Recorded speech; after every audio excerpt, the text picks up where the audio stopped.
Good morning, everybody. Matt Modi here to give you my favorite NBA player prop picks today. We're talking Thursday, February 6th. We're almost at the Super Bowl, but for today, we're talking NBA. The Splash Zone is back in your life. I'm going to have 5 NBA player prop picks for you guys to lock in, a couple of which are plus money bangers as well. I think 3 of them are plus money bangers because that's how we do things here. But before we can get into today's picks, we do have to do a recap from yesterday, which ended up being a pretty frustrating day overall. Now, we were down 0.4 units, which isn't terrible. Anytime you're between a unit up or down, that's a fine day overall. It could have been a lot better. Victor Wembanyama, I had him 25 plus points. He ended with exactly 24. He had the ball. He was gonna dunk at 23 points to score the game-winning points.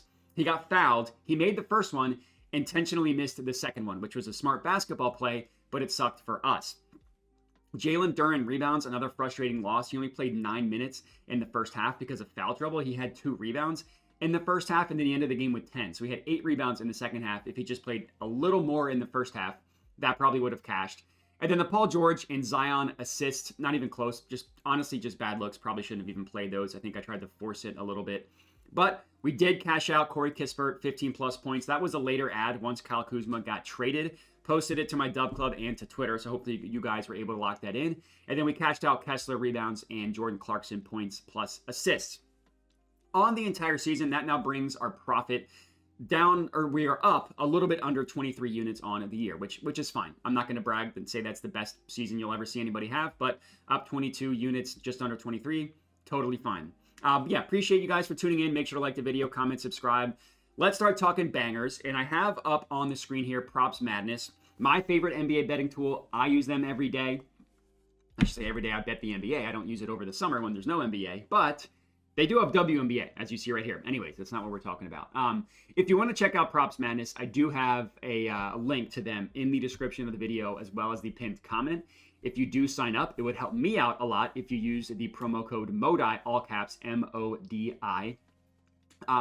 If you want to support the channel. Anyways, I do have a play in this Mavericks versus Celtics game. I should say, have a lot of leans today as well. There were just a lot of plays that I honestly had trouble deciding between. I went with 5 official ones. What I'm probably going to do later in the day is put out a round robin of everything that I liked. So if you want to check that out, I'll post it to my Dub Club and I'll post it to Twitter as well. But for this play, I have Kristaps Porzingis, and I took him on the first quarter points. Now, the odds on this have really moved around all morning. I got plus 110 odds at Hard Rock Sportsbook. So if you use Hard Rock, I would make sure to check them out because they were giving this at plus 110, which is what I was able to bet it at. Now, they limited the crap out of me, but I still did place that bet. As you can see, that plus 110 is an awesome price. Minus 117 down to minus 125 on every other book. If you're betting this right now and you cannot get the plus 110 at Hard Rock, then I think you can get minus 110 at, I forget what book, but I did see a minus 110 out there as well, if not minus 118 at FanDuel. Regardless, I really, really like this play for Kristaps. Now, as you can see, I mean, he's been awesome recently. He's gone over this number in 11 of his last 13 games. Now, the frustrating part is I bet him exactly one time during this stretch. I bet him right here when he ended with exactly 5. So he had cashed it in like 7 straight before then and 4 straight after. Now, he did miss it in his most recent start. He only played 8 minutes in the first quarter. He went 0 of 3 from deep, 0 of 4 from the field. Just a bad game from Kristaps Porzingis. But as you can see, he's generally a guy that starts fast. 11 of his last 13 games, he scored 6 or more points. And if you just go back on the season, 65% hit rate, 17 of 26 games overall. And this is just really what it comes down to is he's a fast starter. They get the ball to him early and often in the first quarter. It was the same thing for him last year. That his first quarter point prop was a game changer last year as well. 60% of the time he scored over 5.5 points, which is what we're betting. The matchup against the Mavericks isn't amazing, but it's not terrible either. As you can see, guys similar to Porzingis, which is only really, there's not a lot of guys like Porzingis. 2 of 4 have hit their point prop over. Now, one of them that missed was KP, who hooked 18.5, ended with 18 points. Cat, Miles Turner both had a good game, and then Wemby missed it on literally the first game of the year, October 24th. Wemby missed it. If you hover over the matchup, some good spots, some not so good spots. The Mavericks don't give up a ton to the pick and roll man, but they do give up a lot via free throws, post up, and spot up, which are the next 3 play types where Porzingis' points come from. The Mavericks don't give up a lot in the above the break three-pointer, but they're average guarding the restricted area and they're below average guarding the non-restricted area of the paint. And they allow the 10th most points in the paint. You see the PITP allowed, 10th most. And KP really performs well when he's going up against teams that can't guard the paint. You look at him and how he goes up against teams that are, let's just say, bottom half in terms of points in the paint. 11 of 15, he's gone over. Again, 2 times he missed, 5 and 5. So he's been really good in the first quarter. I see no reason why not to go right back to him, especially after he missed it in his last start in the first quarter. So that's our first play, Kristaps Porzingis, first quarter points. I have a play in this Rockets-Timberwolves game as well. And I'm going with Thompson, and I'm taking him on the assist. So I got him 6+ assists at plus 140. So as of right now, you see across the board, it's at 4.5. Everybody that knows me knows I'm not touching minus 148, minus 129, or minus 135 odds. So I pumped this up a little bit to 5.5 and got a much better number. Now, it's going to look gross. I mean, you're looking at his assists here, and you see he's only hit 6 or more assists in 4 of 24 games. You look at the entire season, 4 of 47. So he literally didn't do it in the first, 40 games of the year. You're wondering, okay, what's changed recently? Well, the biggest thing with Thompson and his assists, no Fred VanVleet. You look at games without Fred VanVleet. Now, it's only over in 2 of 5 games, which doesn't sound amazing, but you got to look at the potential assists. He averages, and this is another cool thing about Props Madness, is they give you the average, and then they also give you, like, this is the season average, and then they give you the average of the graph. So his season average of potential assists is 6.1. With Fred VanVleet out of the lineup, his potential assist goes up to 10.6. And you look at it, like, he missed it in November. He only played 28 minutes. He only had 4 potential assists. This is really before he, Thompson really started to take off. I mean, he's playing 40 minutes a night now, so his minutes are dramatically more than the 28. So we take that game out. We just put a games which he's played 30 minutes, which I promise you he's going to play in this game. It's 12.3 potential assists per game. And in the games he missed it, one time he had, it was a tough game against the Clippers, 4, and then another time he hooked, but he had 12 potential assists. We'll gladly take 12 potential assists. And without Fred VanVleet, he's basically playing the point guard, which is why you see, I mean, the 2 most recent games without Fred VanVleet, February 4th, February 3rd, 11 assists, 8 assists, and if you look at the game before then, this is the game Fred VanVleet got hurt, so we just look at his last 10 games. 7 assists against the Nets on 13 potential assists, and this is the last game Fred VanVleet played before he got hurt. So it's been really good recently. Normally, this type of hit rate scares me off, but I still do think we're getting a little bit of a discount and a value on Thompson. And you think the matchup against the Timberwolves is going to be tough, right? They're a tough defense. They don't give up a lot of points. They've actually not been great in terms of assists recently. You look at guards against them, 10 of the last 15 have hit their assist prop over against the Timberwolves. And some of the guys that went over, I mean, we were on DeMar DeRozan in this game. He had 7. His over-under was 3.5. Now, yeah, Grayson Allen missed 1 assist. His over-under was 1.5. Weird game from Josh Hart, who had 0 on an over-under of 5.5. But these players are getting a lot of assists against the Timberwolves. They're performing well. And I think we're getting a really good value on him at plus 140 because, I think eventually his assist prop is going to be priced at 5.5 for roughly even money. So I do think that we're getting a good price here. This is our second play. I actually have 2 bets in this Warriors versus Lakers game. Both bets on guys on the Lakers. The first one is Austin Reaves, and I'm taking him on his assist prop. So I got this at minus 105 minus 106 at Caesars. That has now dropped to minus 117 with the best offered price on FanDuel at minus 113. I would still take it there. I also don't hate a ladder up to 8+ as well. I didn't do that, but I don't hate doing that. Now, this is another one where the hit rate people on the season aren't going to like it. Only 15 to 33 games, 43. This is another situation where you cannot look at the full season. You want to know what dramatically changed between these 2 dates? No D'Angelo Russell. He was traded. Without D'Angelo Russell, he has had 7 or more assists in 10 of 17 games, averaging 7.5 assists per game. I mean, you look at the times he missed. So he's missed it 7 times, right? 1, 2, 3, 4 times he ended on exactly 6 assists. Would have just given us the hook, which is brutal. If you look at his potential assists, he's averaging 11.2 on the season. He's averaging 13.2 without D'Angelo Russell in the lineup. And there's a couple things here. Number one, Look at the matchup against the Warriors. He's played the Warriors twice this year, both times no D'Angelo Russell. 10 assists on 13 potential, 7 assists on 18 potential. You look at the matchup. These are guys similar to Austin Reaves, guys that have a similar playmaking style to Austin Reaves. 8 of 12 have hit their assist prop over against the Warriors. It's a great matchup. Players have performed well against them. Now, yes, Anthony Davis played in both of these games. So if you want to say, oh, his assists are probably down a lot with AD. Well, we're going to look at games without Anthony Davis and without D'Angelo Russell, because the D'Lo thing is important. He averages 13.5 potential assists per game, still above his season average of 11.2. So really without Anthony Davis, his assist prop hasn't really changed that much. So it's a really good matchup.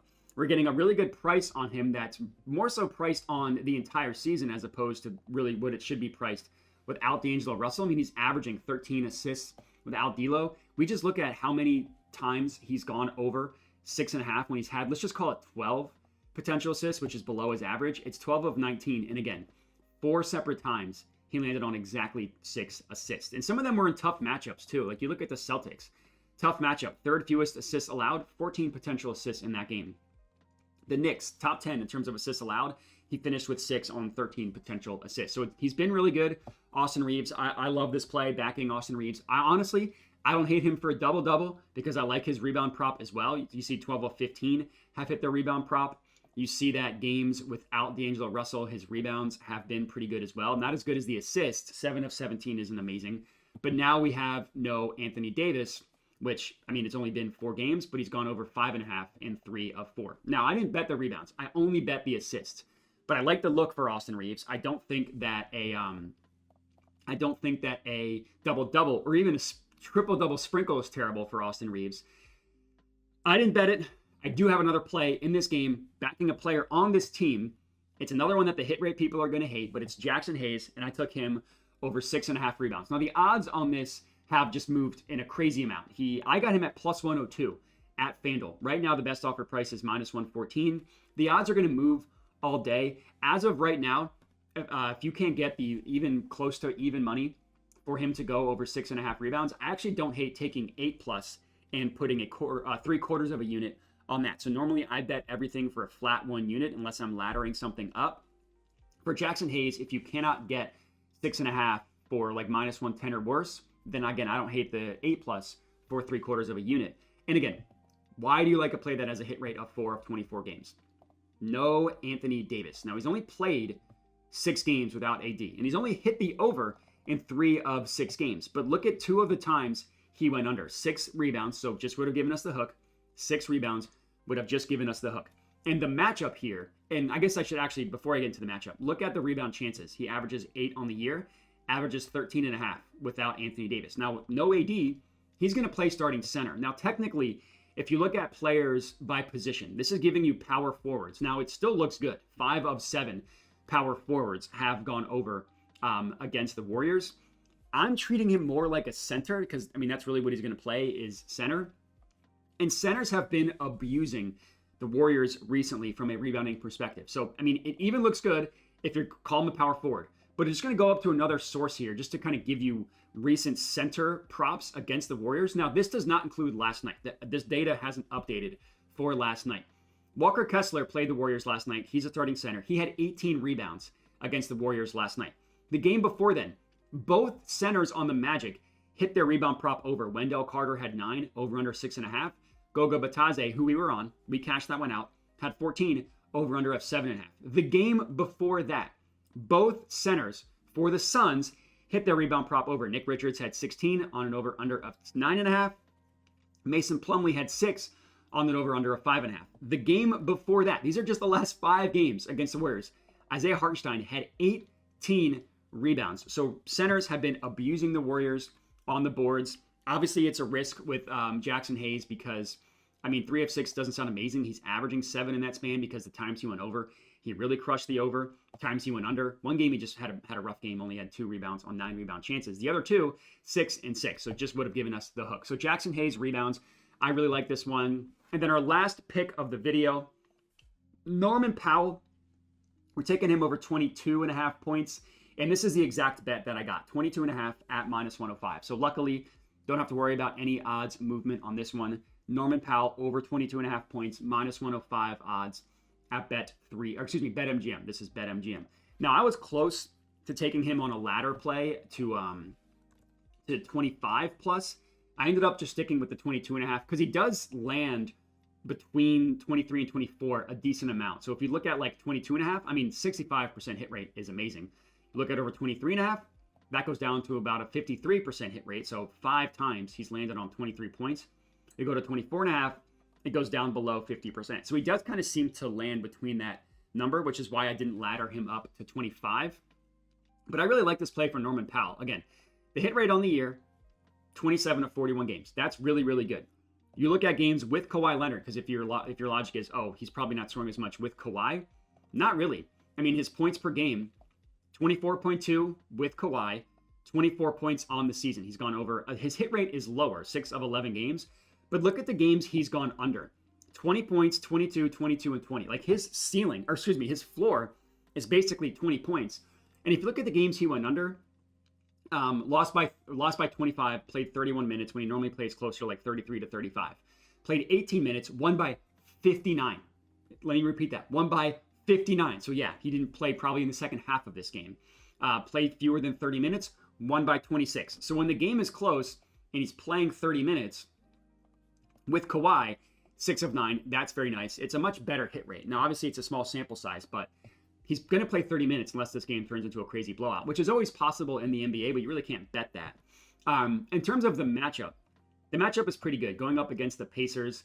Now, transition is how he scores the majority of his points. They're middle of the pack, literally 15, so they're exactly average. In terms of transition, spot up is what I really like. He scores, he's one of the best spot up players this year. I mean, transition and spot up are kind of correlated because he's running the floor, catching the ball, and shooting. Sometimes it gets logged as transition. Sometimes it gets logged as spot up. Either way, the Pacers allow the 5th most points per game to spot up shooters.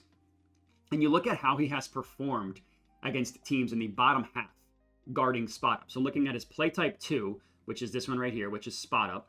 Looking at teams that are between 16 and 30, so the bottom half guarding spot up shooters, he's gone over 71% of the time. He actually averages 25 points per game against teams in the bottom half guarding spot up. And his hit rate between 23 and 24 is a little bit lower. So like, let's see, 15 of 21 over 22.5, 14 of 21 over 23.5, and 12 of 21 over 24.5, meaning 25 plus. So it's, 3 separate times he's landed between 23 and 24. So again, if you wanted to take the 25 plus, I wouldn't hate it. When I'm playing the round robin, I'll probably play that for 25 plus for Norman Powell, just to be honest with everybody. But I really like this play for Norm. It's a great matchup. 60% of players with his playmaking style his scoring profile have gone over against the Pacers, a 60% hit rate, 9 of 15 guys. And he's been just ultra consistent. I mean, you're telling me he can, like his floor is 20 points and we just need him to get 3 points above that, which is well within his average. I absolutely love it for Norman Powell. That's our 5th and final official bet of the game. Everything after this is going to be a lean that I'll probably put into a round robin. And one lean I had was Jason Tatum and his assists. I actually, if I were to play it, I would actually go 7+. So you could get like plus 135, plus 140 odds for him to get to 7 assists. He's just been awesome as a playmaker recently. We bumped this up, numbered up to 6. Yeah, it's only 10 of 24. If you look at his last 15 games, 8 of his last 15, and really what it is 8 of his last 12. And his playmaking has dramatically increased in these recent games. You look at his potential assists, it's 11 on the year, although it take this, whatever reason this one didn't get logged, which is bumping his numbers. We take that one out. Averaging 12 in his last 12 games. His season is average is 11.2, but look at recently. 14 potential assists against the Cavs, 21 potential assists against the Sixers, and then down to 13 against the Pelicans. But he's been pretty good from an assist perspective recently. It's come at the cost of basically everything else, like his rebounds. Hasn't really been rebounding at all. His point prop had a couple good games in there, but really hasn't been scoring. He's taking a step back, and he's playmaking a lot more. He leads the team in potential assists in this stretch. So he's been pretty good. The matchup is decent. 6 of 11 guys with his playmaking style have gone over. They allow the 19th most assists in general. So they are a bottom half assist team. So you look at teams that are, bottom 16 to 30 again in terms of assists allowed. He's gone over 6.5. It's 5 of 12, which isn't amazing, but again, it's really the more recent games when he's been playmaking a lot more. It's 4 of his last 7, averaging 12.5 potential assists in those games. So the question is, do you think that his potential assists are going to continue the way that they have? Do you think this is an outlier? I wasn't quite comfortable enough to bet it, but I totally understand if someone likes it. That's another lean. Another lean that I had was I liked Paolo Banchero, and I liked him on the assists. Now, his odds have gotten nuked. I mean, minus 145, minus 154. No, thank you. I would play it as 6+. And the reason why, I mean, he's been playmaking better when he has Franz in the lineup. I mean, 7 of 12 games, getting 6 or more assists with Franz is pretty good. It's also, I mean, most of these games are since he returned from injury. So you look at his last, we're looking at since Franz returned from injury, it's 5 of 7, getting 6 or more assists. The Nuggets have allowed literally the most assists. They're number 1 in terms of assists allowed. They are an assist team 100%. Last time these two teams played, now Franz missed this game, he had 15 potential assists. Now, he only ended with 5, but that conversion rate is incredibly unlikely to continue. You look at his last game against the Nuggets last year, he had 17 potential assists. Now, Franz missed that game as well, but he actually playmakes more with Franz in the lineup. So the fact that he's had a lot of potential assists in the last 2 games without him is pretty good. Players similar to him, this is last year. If we look at this year, players similar to him, 6 of 10 have gone over. Now, 2 missed in a row were Zion. So it was honestly non-Zion guys are 6 of 8 against the Nuggets in terms of their assist profile. So I think that's really good. This Magic offense makes me nervous. Maybe they came out of the rut last night when they just pounded the Kings. They're also on the second half of a back-to-back, but I do think it's a good look. Another player that I think is a good look, but less good, I'm less comfortable with this one, is Goga and over 2.5 assists. Now, plus 150 is beautiful. The reason why this is a play is 100% because of the matchup. 14 of 15 centers have hit their assist prop over against the Nuggets, and the only one that missed, Wemby, who had 3 assists on an over-under of 4.5, but they literally played on back-to-back nights. So the first time Wemby played, he cashed. The next time Wemby played, he didn't cash. The back-to-back games are always weird, but every other center, every other one, hit their assist prop against the Nuggets. And a lot of them by a decent amount. I mean, see, these are low numbers, and they're hitting their assist prop over by an average of over 1 assist above what the over-under is priced at. Now, the reason why I didn't bet it was because his minutes are spotty. Like, you see, oh, he's averaging 25 minutes on the year. That's pretty good. Well, how much is he playing with Franz and Powell in the lineup? That goes down to 14 minutes per game. And you look at, like, since they've been back from injury, it's 22 minutes, 18 minutes, 16 minutes, 20 minutes, 23 minutes. So if we're capping his stealing of minutes played at 23, well, he's only hit 3 or more assists in 5 of 19 games. That's not a hit rate that I want to bet. If you're betting on the matchup, this is a smash play. If you're betting on Goga and him playing like even, let's say, 20 minutes, it's 1 of 10. So that's why I didn't bet it. This one probably won't make the round robin, but I just kind of wanted to shout that out.